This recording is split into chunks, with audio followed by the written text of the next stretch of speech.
ಅಕ್ರಮವಾಗಿ ಮಾಂಸ ಸಾಗಿಸ್ತಾ ಇದ್ದಂತಹ ಟಾಟಾ ಎಸ್ ವಾಹನ ಪಲ್ಟಿಯಾಗ್ತಾ ಇರುವಂತಹ ಘಟನೆ ನಡೆದಿದೆ. ಚಿಕ್ಕೋಡಿ ತಾಲೂಕಿನ ಚಿಕ್ಕನಂದಿ ಗ್ರಾಮದ ಬಳಿ ನಡೆದಿದೆ ಈ ಒಂದು ಘಟನೆ. ವಾಹನದಲ್ಲಿ ಹೆಚ್ಚಿನ ಪ್ರಮಾಣದಲ್ಲಿ ಗೋಮಾಂಸವನ್ನ ಸಾಗಾಟ ಮಾಡಲಾಗ್ತಾ ಇತ್ತು ಅಂತ ಗ್ರಾಮಸ್ಥರು ತಿಳಿಸಿದ್ದಾರೆ. ಪಲ್ಟಿಯಾಗಿರುವ ನಂತರ ರಸ್ತೆಯಲ್ಲಿ ಮಾಂಸದ ಚೂರುಗಳು ಕಂಡು ಬಂದಿರುವಂತದ್ದು ಸ್ಥಳೀಯರು ಆಕ್ರೋಶ ವ್ಯಕ್ತಪಡಿಸಿದ್ದಾರೆ. ಪೊಲೀಸರು ವಾಹನ ವಶಕ್ಕೆ ಪಡೆದುಕೊಂಡು ಪ್ರಕರಣವನ್ನು ದಾಖಲಿಸಿಕೊಂಡಿದ್ದಾರೆ. ಚಾಲಕನಿಗಾಗಿ ಶೋಧ ನಡೆಸ್ತಾ ಇದ್ದಾರೆ. ಗೋಕಾಕ್, ಕೊಣ್ಣೂರು ಪಟ್ಟಣ ಸೇರಿದಂತೆ ನಾನಾ ಕಡೆಯಲ್ಲಿ ಯರಗಟ್ಟಿ, ರಾಮದುರ್ಗ ಹಾಗೂ ಇತರೆ ತಾಲೂಕುಗಳಿಗೆ ಗೋಮಾಂಸ ಸಹ ಸರಬರಾಜು ಮಾಡಲಾಗ್ತಾ ಇತ್ತು. ಸ್ಥಳೀಯರು ಪೊಲೀಸರು ಇಲಾಖೆಗೆ ಮಾಹಿತಿಯನ್ನ ನೀಡಿದ್ರೂ ಕೂಡ ಯಾವುದೇ ಪ್ರಯೋಜನವಾಗ್ತಾ ಇರಲಿಲ್ಲ. ಇನ್ನಾದರೂ ಕ್ರಮವನ್ನ ಕೈಗೊಳ್ಳಿ ಅಂತ ಹೇಳಿ ಹಿಂದೂ ಪರ ಸಂಘಟನೆಗಳು, ಕಾರ್ಯಕರ್ತರು ಆಗ್ರಹಿಸಿದ್ದಾರೆ.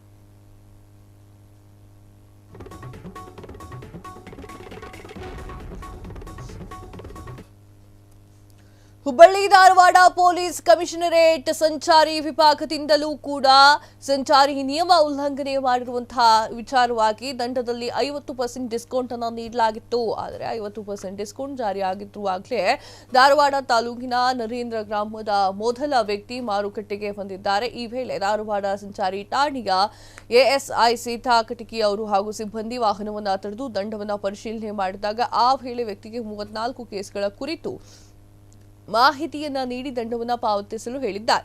ಒಟ್ಟು ದಂಡ 18,000 ರೂಪಾಯಿ ಆಗಿರುತ್ತೆ. 50% ಡಿಸ್ಕೌಂಟ್ ಅಂತಂದ್ರೆ 9,000 ಪಾವತಿ ಮಾಡುವಂತ ಹೇಳಿ ತಿಳಿಸಿದ್ದಾರೆ. ಕೂಡಲೇ ವಾಹನ ಮಾಲೀಕ ದಂಡವನ್ನು ಪಾವತಿಸಿ ಈಗ ನಿರಾಳರಾಗಿದ್ದಾರೆ. 19, 20, 21, 22, 23, 24, 25, 26, 27, 28, 29, 30, 31, 32 ಗಾಡಿ ಆಗ್ರಿ ಅದ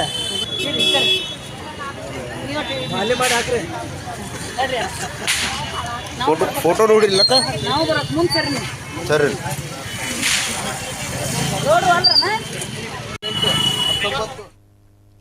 ಹುಣಸಗಿ ತಾಲೂಕಿನ ಅಗ್ನಿ ಗ್ರಾಮವು ಮೂಲಭೂತ ಸೌಲಭ್ಯದಿಂದ ವಂಚಿತವಾಗಿದೆ. ಗ್ರಾಮದಲ್ಲಿಯೇ ಪಂಚಾಯಿತಿ ಇದ್ರೂ ಕೂಡ ಸುಧಾರಣೆ ಇಲ್ಲದಂತೆ ಆಗಿರುವಂತದ್ದು. ಗ್ರಾಮದಲ್ಲಿ ಸುಮಾರು 1,200ರಿಂದ 1,400 ಮನೆಗಳಿದ್ದು 2,500ಕ್ಕಿಂತಲೂ ಹೆಚ್ಚಿನ ಮತದಾರರು ಇರುವಂತದ್ದು. ಈ ಒಂದು ಗ್ರಾಮ ಸುಮಾರು 1 ವರ್ಷದಿಂದ ರಸ್ತೆ ಸುಧಾರಣೆಗೆ ಹಾಗೂ ಗ್ರಾಮದ ನೈರ್ಮಲ್ಯ ಮತ್ತು ಮೂಲಭೂತ ಸೌಕರ್ಯಗಳಿಗಾಗಿ ಗ್ರಾಮ ಪಂಚಾಯಿತಿಯ ತಾಲೂಕು ಪಂಚಾಯಿತಿ, ಜಿಲ್ಲಾ ಪಂಚಾಯಿತಿ ಮತ್ತು ಸುರಪುರ ಶಾಸಕರಾಗಿರುವಂತಹ ವೇಣುಗೋಪಾಲ್ ನಾಯಕ್ ಅವರಿಗೂ ಕೂಡ ಅರ್ಜಿಯನ್ನ ಸಲ್ಲಿಸಿ ಗಮನಕ್ಕೆ ತಂದ್ರು ಕೂಡ ಅಧಿಕಾರಿಗಳು ಮಾತ್ರ ಕ್ಯಾರೆ ಅಂತ ಇಲ್ಲ. ಹೀಗಾಗಿ ಅಗ್ನಿ ಗ್ರಾಮದ ನಿವಾಸಿಗಳ ಗೋಳು ಯಾರೂ ಕೂಡ ಕೇಳದಂತೆ ಆಗಿದೆ. ಮಾಧ್ಯಮಗಳ ಗಮನಕ್ಕೆ ತಂದರೂ ಕೂಡ ಯಾವುದೇ ಕ್ರಮ ಆಗ್ತಾ ಇಲ್ಲ ಅಂತ ಹೇಳಿ ಅಲ್ಲಿರುವಂತಹ ಸ್ಥಳೀಯರು ಆಗ್ರಹಿಸಿದ್ದಾರೆ. ಒಂದು ವೇಳೆ ನಮ್ಮ ಸಮಸ್ಯೆ ಬಗೆಹರಿಸದಿದ್ರೆ ಮುಂದಿನ ದಿನಗಳಲ್ಲಿ ಗ್ರಾಮಸ್ಥರು ಉಗ್ರ ಹೋರಾಟವನ್ನ ಮಾಡ್ತೇವೆ ಅಂತ ಹೇಳಿ ಎಚ್ಚರಿಕೆಯನ್ನ ಕೂಡ ನೀಡಿದ್ದಾರೆ.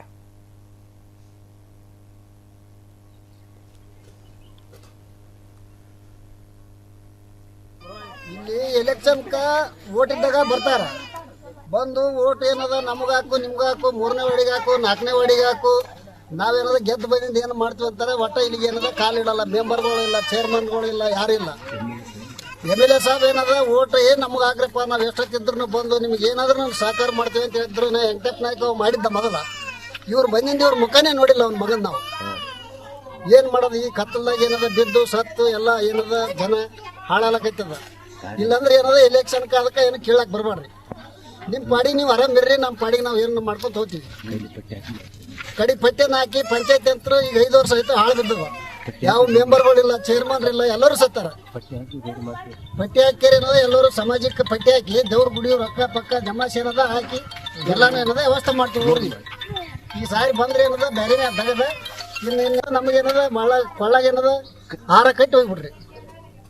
ಬಂದು ಇದೆಲ್ಲ ರಸ್ತೆ ನೋಡ್ರಿ. ಇದು ಕೊಪ್ಪಳದ ಸಂಸದ ರಾಜಶೇಖರ್ ಹಿಟ್ನಾಳ್ ಸಂಸದರ ಅನುದಾನದಲ್ಲಿ ಜಿಲ್ಲಾ ಪೊಲೀಸ್ ಸಿಬ್ಬಂದಿ ಬಳಕೆಗೆ ಒದಗಿಸಲಾದಂತಹ ನೂತನ ಬಸ್ಗೆ ಚಾಲನೆಯನ್ನು ನೀಡಲಾಯಿತು. ಸಂಸದ ರಾಜಶೇಖರ್ ಹಿಟ್ನಾಳ್ ಅವರು ನೂತನ ಬಸ್ಗೆ ಹಸಿರು ಧ್ವಜವನ್ನು ತೋರಿಸುವ ಮೂಲಕ ಚಾಲನೆಯನ್ನ ಕೂಡ ನೀಡಿದ್ರು. ಜೊತೆಗೆ ಸ್ವಂತ ಬಸ್ ಅನ್ನು ಚಾಲನೆಯನ್ನ ಕೂಡ ಮಾಡಿದ್ರು. ಅವರೇ ಬಸ್ ಅನ್ನು ಚಾಲನೆ ಮಾಡಿದ್ರು ಅಂತ ಹೇಳಿ ಜಿಲ್ಲಾ ಪೊಲೀಸ್ ವರಿಷ್ಠಾಧಿಕಾರಿಗಳಾಗಿರುವಂತಹ ಡಾಕ್ಟರ್ ರಾಮ್ ಅರಸಿದ್ಧಿ, ಹಿರಿಯ ಪೊಲೀಸ್ ಅಧಿಕಾರಿಯಾಗಿರುವಂತಹ ಶಶಿಧರ್, ಶಿವರಾಜ್ ಇನ್ನೂ ಹಲವರು ಈ ಒಂದು ಸಂದರ್ಭದಲ್ಲಿ ಜೊತೆಯಾದರು.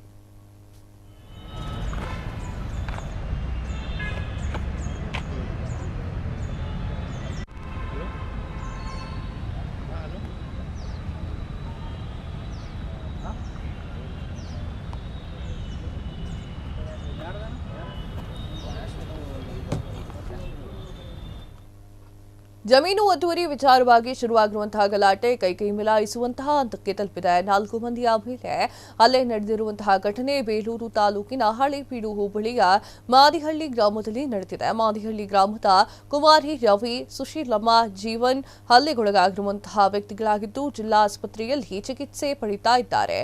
ಮೋಹನ್, ಶಿವಣ್ಣ, ಧರ್ಮ, ಸುಷ್ಮಿತಾ ಇನ್ನು ಹಲವರು 6 ಮಂದಿ ಮಚ್ಚು ಮತ್ತು ರಾಡ್ನಿಂದ ಹಲ್ಲೆ ನಡೆಸಿದ್ದಾರೆ ಅಂತ ಹೇಳಿ ಗಾಯಾಳುಗಳು ಆರೋಪಿಸಿದ್ದಾರೆ. ಹಲ್ಲೆ ನಡೆದಿರುವವರ ವಿರುದ್ಧ ಸೂಕ್ತ ಕಾನೂನು ಕ್ರಮವನ್ನು ಕೈಗೊಳ್ಳಬೇಕು ಅಂತ ಹೇಳಿ ಹಲ್ಲೆಗೊಳಗಾಗಿರುವವರು ಮನವಿಯನ್ನ ಮಾಡಿದ್ದಾರೆ.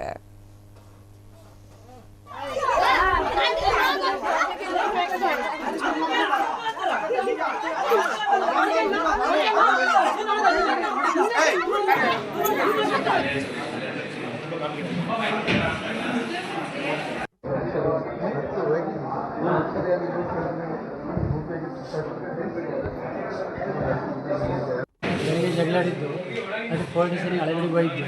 ಹಳೆಬೀಡಿಗೆ ಪೊಲೀಸ್ನವರು ನಿಮ್ಮ ಹೆಸರು ಅಡುಗೆ ಮನೆಯಲ್ಲಿ ಹೊಲ್ತವ ಅವ್ರಿಗೆ ಜಮೀನು ಜಗಳ ಆಯಿತು.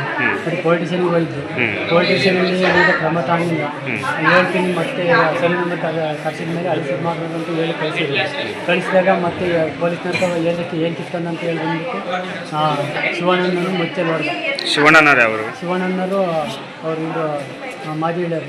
ಯಾರ್ಯಾರ ಮೇಲೆ ಹಲ್ಲೆ ಮಾಡಿದ್ದಾರೆ ನಿಮಗೆ? ಅವರು ನಮ್ಮ ಹೆಂಗಸರ ಮೇಲೆ, ಸುಶೀಲಿನ ಮೇಲೆ, ಮತ್ತು ಕುಮಾರಿ ಮೇಲೆ, ಜೀವನನ ಮೇಲೆ, 4 ಜನ ಮೇಲೆ ಮಾಡಿದ್ರು. 4 ಜನ ಯಾವ್ದ್ರಲ್ಲಿ ಹಲ್ಲೆ ಮಾಡಿದ್ರು? ಮುಚ್ಚಲಿ ರಾಡಲ್ಲಿ. ಏನು ವಿಚಾರ ಜಗಳ ಆಗಿದ್ದು?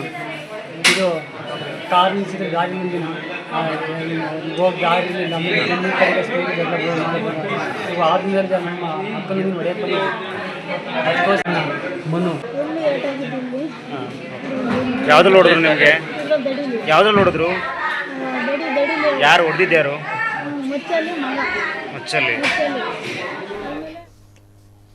ಧಾರವಾಡದಲ್ಲಿ ಗಣೇಶೋತ್ಸವ ಸಂಭ್ರಮ ಮನೆ ಮಾಡಿದ್ದು ಗಲ್ಲಿಯಲ್ಲಿ ಗಣೇಶನನ್ನ ಕೂರಿಸಲಾಗಿದೆ. ಕೇಂದ್ರ ಸಚಿವ ಪ್ರಹ್ಲಾದ್ ಜೋಶಿ ಧಾರವಾಡ ನಗರದ 5ಕ್ಕೂ ಹೆಚ್ಚು ಸಾರ್ವಜನಿಕ ಗಣಪತಿಯನ್ನ ದರ್ಶನ ಮಾಡಿ ಪಡೆದುಕೊಂಡು ವಿಶೇಷ ಪೂಜೆಯನ್ನ ಸಲ್ಲಿಸಿ ವಿಘ್ನ ನಿವಾರಕನ ಕೃಪೆಗೆ ಪಾತ್ರರಾಗಿದ್ದಾರೆ. ಧಾರವಾಡದ ಟಿಖಾರೆ ಎನ್ನುವಂತಹ ರೋಡ್ ಗಣಪತಿ, ಸುಭಾಷ್ ರಸ್ತೆ, ಹೆಬ್ಬಳ್ಳಿ ಅಗಸಿ ಸೇರಿ ಹಲವಾರು ಕಡೆಯಲ್ಲಿ ಪ್ರತಿಷ್ಠಾಪನೆ ಮಾಡಲಾಗಿರುವಂತಹ ಗಣೇಶನ ದರ್ಶನ ಮಾಡಿರುವಂತಹ ಅವರು ಎಲ್ಲಾ ಕಡೆಯಲ್ಲೂ ಕೂಡ ಮಂಗಳಾರತಿಯನ್ನ ಅಂದ್ರೆ ಆ ಒಂದು ಸಮಯದಲ್ಲಿ ಇದ್ದಾರೆ.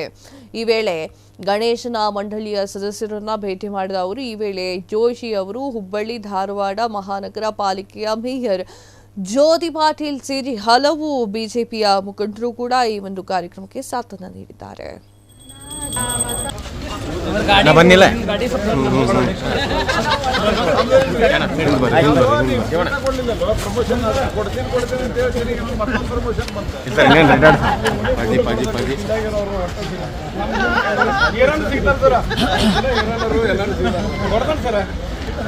ಪಲ್ವಾನ್ರು ಸರ್, ಹಿಂಗೆ ಸರ್ ಪಲ್ವಾನ್ರು ಸರ್.